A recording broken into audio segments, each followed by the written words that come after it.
Welcome back, guys.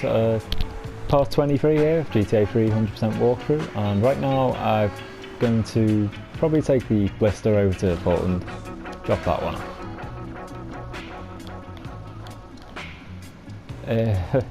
It's usually parked outside a Sukas, and of course the time I intend to take it back it isn't. That's only a Landstalker, so while we're here I think I'll go and get the other package that I know is around here somewhere. May even be bold enough to take on the first unique jump of the walkthrough as well. There's one here which is very tough actually, because there isn't enough time to adjust. You're going at that much speed that you need to get over, and it really is not much of a run up if you go that way. I'm not really sure it's advisable to take this little route because it's sort of going to be jumping up and down everywhere the car, but it does look the best way actually. You know what, YOLO, I'm going to take it. Let's give it a go.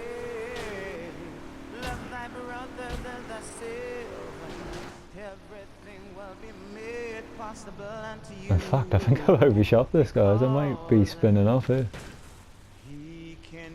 Yeah. Oh my word. I don't know quite how I survived that, but that is the weirdest unique stunt jump ever. It's not even fall.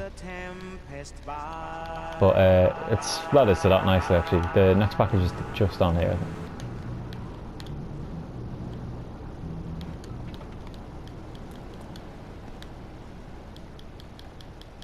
So the unique stunt jumps, I think there are only 20 throughout the entirety of the game, and that is, like I said, probably the easiest actually, now I think of it. The others are tough. I think even something as powerful as the Accuser's Sting, I might struggle for a lot of them, even if I had a proper run up, which I didn't really have that time. So the Banshee and the Cheetah probably look most likely. But like I said last episode, I think I'm not really that fussed on getting them out early. They can wait if needs be. And certainly I've got other things to do first, like Kenji's missions, which just passed, of course. I need to really wait until I get a police car to do that. Are you kidding me? It's Yardy trying to jack it. Yeah. I'll defend you, Yakuza. Only to rob this myself. Now there is a rampage around here somewhere. There's a Molotov one, I think. So I might give this a shot. In the meantime, I'll just may as well stock up while I'm passing. You want a license too?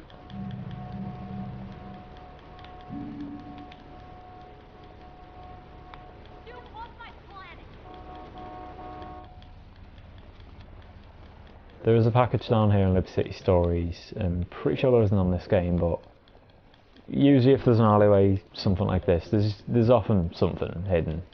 You know, whether it be armour or something. I may not necessarily need it now, but it might be good for future reference. Yeah, see, there's a bribe, so if ever I am passing this main road now, it's just another helpful thing to know. And this is the garage that you ultimately end up taking the cars that I currently have in my garage, the gang car roundup. So that is how easy this mission is going to be. Literally drive from down there and safe house just to hit. But I'll try going to Sukas again. I mean, I really do want to get this Blista out of the way because I had it in my head to get rid of it in this episode, and the fact that it wasn't spawning sort of scuppered that. So we'll give it another try. I think it's been that far out that by now it should have spawned. I think that's it. Ah yeah, okay. So I'll take this back, then generally the next few episodes I think may well just be story missions, just to catch up. I mean, I've done all but 2 rampages I think on the sound at this point.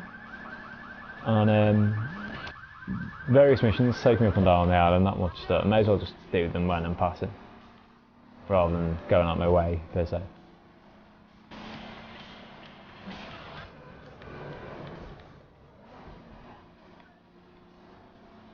So let's do a quick checkup list on this. Off the top of my head, I still need the flatbed for the Portland import-export. The Dodo, which I can't get until the third island anyway. The Dodo is the only flyable plane in this game. It's used in sort of spurts, to be honest. I don't think it's possible to fly it for more than 30 seconds or so, so it's very difficult to get it across here. I'm certainly never really been a good Dodo flyer, so the thing I usually do to get the Dodo across here is just jet it, sort of taxi it across the bridges very slowly so that it doesn't gain too much speed to take off. Then that's about the best way I can think of doing that. So that's definitely on the list. What else? Trashmaster I can see. Shouldn't be too problematic to find. I think they appear in Storm. The Rumpo I thought I'd done, to be honest. The security car, I passed one earlier but I was on a rampage so I couldn't get it unfortunately. Yeah, flatbed, the bus and Mr. Whoopi, they're all probably the rarest vehicles left on the list, even at the start, so they will be quite troublesome, but I'm glad I had a check up because there were a couple that I've sort of forgotten about. None of which I think are in a park location, so like a set location within a game, except for the Dodo, so you could argue that's going to be the easiest to do.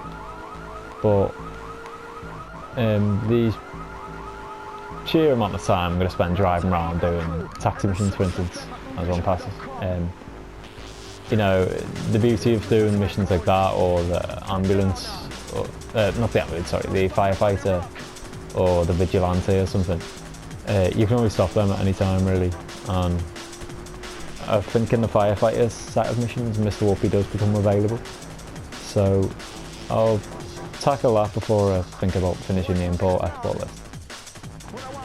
Because Mr. Whoopi is incredibly rare. Like I said, all the vehicles left on this list really now are like 1% spawn ratio, if that. So next thing to do, I think there are a couple of packages just down this way by the bridge. First round here, down there, that little garage there is the one where Ray leaves you the vehicle I was telling you about.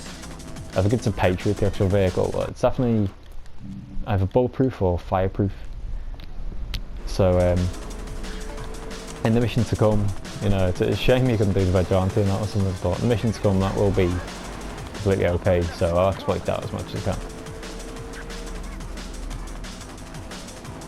There's a package, I think, on the museum stairs as well. Yep.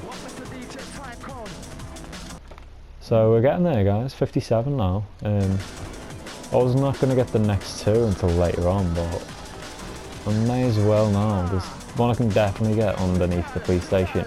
I think one I need a police car to get.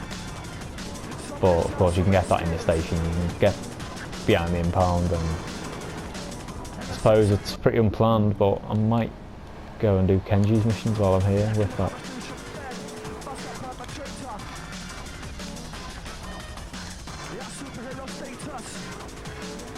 I think if you follow this tunnel down it should take me to the station. Ah yeah.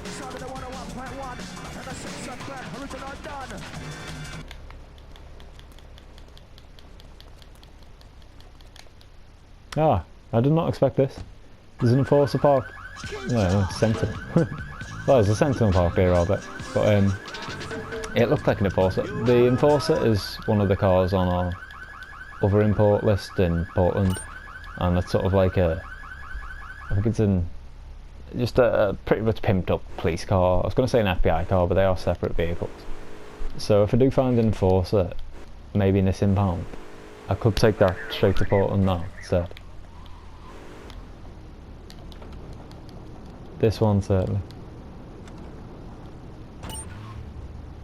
Yeah.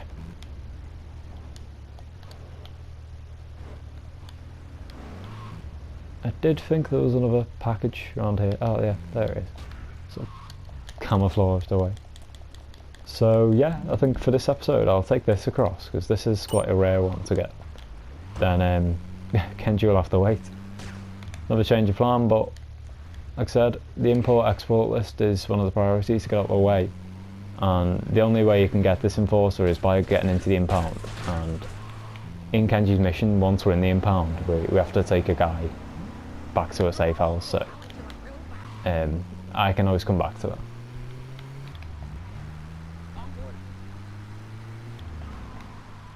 It's the beauty of doing this, I suppose. I mean, we're keeping our options open. If ever a mission does go wrong or something like that, then I can just reroute really and sort of revisit at a different time. I mean, if I do come across a vehicle that's particularly rare, for instance, even now, I probably will just ditch this enforcer because it's expendable. You know, I can always get it again if I go back into the impound.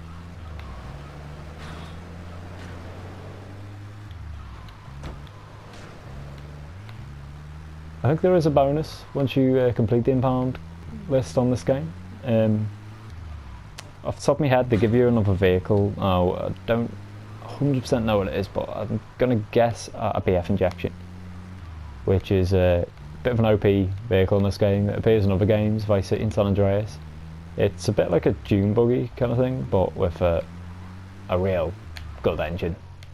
And it only appears after you've killed Tao, which of course I have done at this point.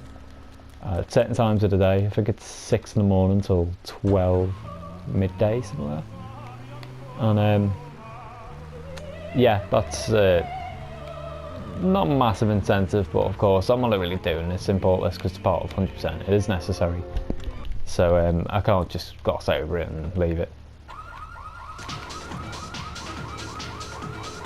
Now, of the emergency vehicles, because I've sort of run through the import ones, I think we've only got SWAT vehicle left, FBI car and a tank, so that's looking quite good. I can come across them fairly easy. So I'd want to get to a part in the game where I can get 5 and 6 stars, wanted level, then I'll grab them.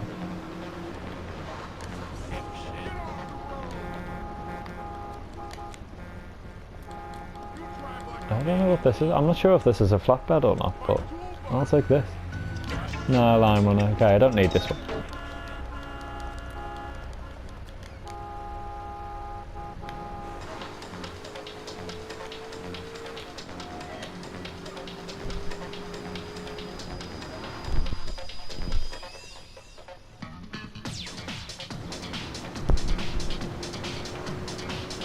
So right now, I think the next thing I'm going to do is probably just finish Asuka's missions off, just to get them out of the way.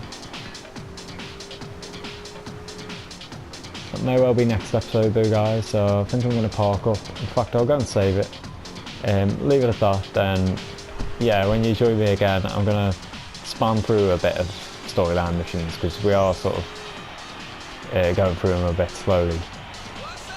Rampages and hidden packages are almost done for this island. Not much else. I've done the ride in the park side mission.